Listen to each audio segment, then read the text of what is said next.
In this video, you will learn to use the ratio between or within two similar figures to find an unknown side length. Now, first off, we need to understand what we mean by similar figures or similar shapes. So a description of similar shapes is that similar shapes could have the same shape, but could be different size. So they must have the same shape, but they could be a different size. So for example, if you draw a picture of a person, or anything really, anything you're drawing, okay, it's going to look like the actual object, but it's not going to typically be the same size as the original object. So any drawing that you do pretty much will always be similar shapes. They're the same shape as the original object, but most often it's going to be a different size. Now, our official definition of similar shapes is that two shapes are similar if the two following things are true. So first off, the corresponding angles must be congruent, or meaning the same measure. And also the corresponding sides must all have the same ratio. So let's take a look at some examples of what that would look like. So example 1, we see here two different rectangles. We have a larger and a smaller. So with rectangles, this one, each angle is going to be 90 degrees, and the same for the other rectangle. So all the corresponding angles will be congruent because everything is 90 degrees. But also the ratios are the same. If you look at this left side and this left side, those are corresponding. Look at the ratio of 6 to 2. 6 to 2. That can reduce to give you 3/1. Well, look at the other sides. So 9 and 3 inches, those are both on the bottom. Those are corresponding sides. If you look at the ratio of 9 to 3, that would also equal 3:1. So those corresponding sides have the same ratio of 3:1. So the ratios are the same, the corresponding angles are the same, so therefore we have similar shapes. Let's take a look at example 2. Over here we have triangles. So for this one, we would need the corresponding angles to be congruent. So if you take a look at the bottom left angle and this bottom left angle, those are both 60 degrees. Look at the top angle. We have 100 and 100. Those are the same. They're corresponding and they have the same measure. In the bottom right, we have 20 degrees and 20 degrees. So those corresponding angles are congruent as well. So all the corresponding angles are the same. So that is part 1 of what we need for similar shapes. The other part is we need the ratios to be the same. So looking at the corresponding sides, we have 6 meters and 4 meters. Those are both on the left part of the triangle. Those are corresponding. So the ratio is 6/4, which can reduce to give you 3/2. If you look over here on the right side, we have 9 meters and 6 meters. Those are corresponding sides, and the ratio is 9/6, which can reduce as well to give you 3/2. And now if you look at the bottom of both triangles, we have 12 and 8. So the ratio of those corresponding sides is 12/8, which can also simplify to give you 3/2. So all the ratios are the same. So because all the corresponding sides have the same ratio, and because the corresponding angles are all congruent, these two triangles are similar. So for any shape, that's what we need to have. We need corresponding angles congruent, and the ratios of the corresponding sides must always be the same. Whether it be a rectangle, triangle, or any other shape, those two things must be true. So now that we know what similar shapes look like, what we're going to do is we're going to use similar shapes to find an unknown side length. So in this example, we're dealing with the rectangles. We have 8 and 12, and then x and 6. And we're trying to find the length of x. So to do that, what we can do is we can determine a ratio. And whatever ratio we have, remember we said must be the same with all the corresponding sides. That is part of the criteria of similar shapes. So we can use that ratio to find the unknown part. Now, to get the ratio, there's two different ways we can do this.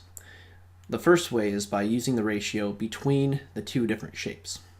So for example here, if we look at the big and the small triangle, if we look at the corresponding sides, the 12 and the 6 would go together. The 8 and the x would also go together, but we don't know x, so we can't use that to find a ratio. But we do know that 12 and 6 go together. Those are corresponding. And the ratio of 12 to 6 would be the ratio between the two shapes. And we can simplify if we wanted to get 2 over 1. So the ratio is 12 to 6. And that ratio would be the same for any pair of corresponding sides. So the ratio of 12 over 6 will be the same, will equal the same thing as 8 over x, the other two corresponding sides. So that's going to be my setup. We have 12 over 6 equals 8 over x. And from here we can solve. So to solve, we could cross multiply. So we have 12 times x equals 6 times 8. 6 times 8 is 48. And then to solve for x, we have 12 times x. So to get rid of the 12, we have to divide both sides by 12. When we divide, we have x equals 48 over 12, which would be 4, and the units are inches. So this missing side is going to be 4 inches. So that is one way we can approach the ratio in the solving process. The second way we can set this same problem up is we can use a ratio within the same shape. What we mean is if we look at this big triangle or big rectangle right here, we know both parts of the rectangle. We know this is 8 and this is 12. So we can let that be our ratio instead if we wanted. So we can compare the sides of the same rectangle. So if we compare those sides, we have 8 over 12 as our ratio. Now that ratio would be the same over here. The left over the bottom equals the left, the x, over the bottom, the 6. So the ratio of 8 over 12 would equal the same ratio as x over 6. So it's another way to set up the problem. But the end result will be the same. If we now cross multiply, we would have 12 times x equals 8 times 6. Notice that is the same thing that we had right here. These are the same thing. So the solving process will give you the same result as well. We have 12x equals 48, so x would equal 4 inches. So we have two different ratios, two different proportions we've set up, but if we do it correctly, we're going to have the same end result. Let's take a look at another example. This is with triangles. So we're going to show you again both ways to set up the ratio. The first way is using the ratio between the two different shapes. So looking at the two different shapes, if we look at the bottoms, we know the length of the bottoms of both triangles. So we can set up our ratio in this manner. We can take the 9, put it over the 6. That is a comparison of the two sides.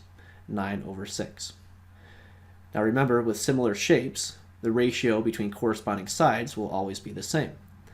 So this side right here, 7 meters, divided by this side of x, that is equal to the same ratio as 9 over 6. So we can set those equal to each other and then cross multiply to solve. We have 9 times x equals 6 times 7, which is 42. Solve for x by dividing both sides by 9. Because this is 9 times x, we can solve by dividing. So we have x equals 42, divide by 9. And if you divide that out, 42 divided by 9, 9 goes into 42 4 times. 4 times 9 is 36. Subtract, we get 6. The remainder we can write as a fraction. So we write that as 6 over 9. So we have 4 and 6 ninths, which the 6 ninths can reduce by dividing top and bottom by 3. That gives you 4 and 2/3. So x would equal 4 and 2/3, and the units are meters. So this side length is 4 and 2/3 meters. So again, we can set this up the other way. where we write a ratio within the one shape. So within the one shape means we're just looking at this one shape over here where we know both sides. We know 9 and 7. So we can actually write this either as 9 over 7 or 7 over 9. It doesn't matter how we set it up as long as we are consistent with the other ratio. So if we do 7 over the 9, that ratio over here would be the same as over here if we take the top divided by the bottom. So just like we had 7 over 9, we would have x over 6. So 7 over 9 equals x over 6. So this would be another way of setting up. Now the end result will be the same because when you cross multiply, we get 9 times x equals 6 times 7, which is 42. So 9x equals 42, which is the same thing that we had over here. So the solving is the same as well. X equals 42 over 9, and therefore x is 4 2/3 meters. So again, either way you want to set up the ratios is fine, as long as you get the correct solution. Now to finish off, we can use similar shapes to determine heights of unknown objects. So for example, let's say you're trying to find the height of a tree or a building or some tall object that you cannot get to the top of and measure directly. We can indirectly measure the height by looking at the shadow. So what we can do is we can look at the shadow of a known height, maybe it's your height or maybe a yardstick. If you can determine the shadow of a already known height of something and compare that with the shadow of an unknown height, we can set up a ratio to solve. So for example, let's say we were to find the height of a flagpole using a yardstick and its shadow. And here is a picture of our scenario. So here's our flag and its shadow. The flag height is unknown. The shadow, you can measure that on the ground, right? So just use a tape measure or something to measure the shadow length. And let's say we measured it to be 9 feet. Over here, we can take the measurements of a already known object. So here we're using a yardstick. A yardstick, by the way, is 3 feet. 1 yard is 3 feet.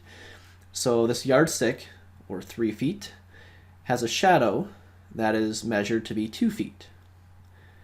So what we can do is we can use the fact that we have similar shapes.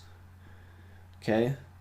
The ratio will be the same for both the flagpole and its shadow, and the yardstick and its shadow. So what we can do is we can use the ratio, I guess different ways we can set up, but here we're going to use the ratio within a shape. So like here, for example, the ratio of height to shadow is 3 to 2. All right, so the ratio is 3 to 2. That's the height on the top and the shadow on the bottom. All right, so that ratio is going to be the same if we look at the other object, the flagpole, where the height is unknown, we'll call that x, and the shadow is 9 feet. So 3 over 2, this ratio of height to shadow, would also equal x over 9, height to shadow. So this here is a little proportion that we can solve. We can cross multiply. We get 2 times x equals 3 times 9. So 2 times x is 2x, 3 times 9 is 27. And then solve for x by dividing both sides by 2. That gives us x equals 27 over 2. And we divide 27 by 2, that gives us 13.5. So x, the length or the height of the flagpole, based off measuring the shadow, is 13.5 feet. So this method can be used for the height of any object, whether it be a flagpole, whether it be a tall building, a tree, etc. And this concludes our lesson for today. We will see you next time.